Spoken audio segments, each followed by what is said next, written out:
Hi guys, welcome to our YouTube channel. ఈరోజు ట్రిగ్నోమెట్రీలో problem చేద్దాం. ఇప్పుడు అక్కడ ఏంటి ఇచ్చాడంటే tan A is equal to 1/35, tan B ఈజ్ ఈక్వల్ టు 18/17, then find tan B minus A. ఇప్పుడు tan A వాల్యూ ఇచ్చాడు, tan B వాల్యూ ఇచ్చాడు, tan B minus A value ఎంత అని అడిగాడు. ఇప్పుడు మనం గివెన్ దట్ ఏంటి ఇచ్చాడు, అక్కడ tan A ఇచ్చాడు ఎంత 1/35, ఇంకోటి tan B ఇచ్చాడు 18/17. మనకి ఒక ఫార్ములా తెలుసు, tan A minus B formula ఏంటిది, tan A minus tan B by 1 plus tan A into tan B. ఇక్కడ A మైనస్ B ఇచ్చాడు, ఇక్కడ ఏంటి ఇచ్చాడు, B మైనస్ A అని ఇచ్చాడు.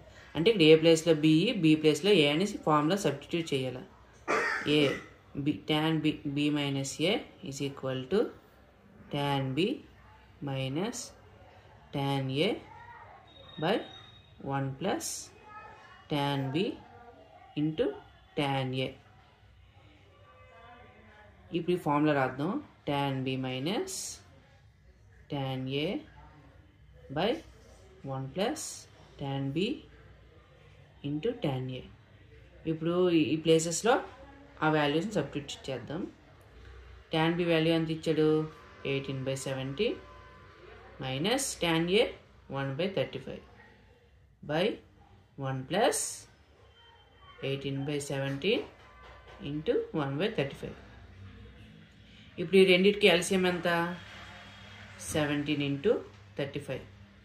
అంటే ఇప్పుడు 18 ఇంటూ 35 మైనస్ 1 ఇంటూ 17 బై ఇప్పుడు 1 plus 18/17 into 35 is equal to, ఇప్పుడు ఈ రెండింటికి ఎల్సిఎం ఎంత, 18 into 35 minus 1 into 17 by 17 into 35 by 1. అంటే ఇప్పుడు 1 ఇంటూ చేయలేదు, 17 ఇంటూ 35 ప్లస్ 18 బై 17 ఇంటూ 35. ఇప్పుడు ఈ 17 ఇంటూ 35 క్యాన్సిల్. ఇప్పుడు మిగిలిందంతా 18 ఇంటూ 35 అంటే 630 మైనస్ 17 బై ఈ 17 ఇంటూ 35 వాల్యూ ఎంత, 595 ప్లస్ 80. ఇప్పుడు ఇది ఇక్కడ కంటిన్యూ చేద్దాం.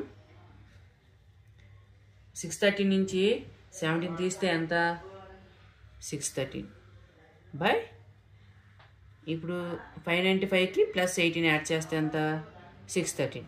అంటే ఈ రెండు ఏంటి క్యాన్సిల్ అయిపోతాయి. అప్పుడు ఆన్సర్ ఎంత వచ్చింది, 1. Hence tan B minus A is equal to 1.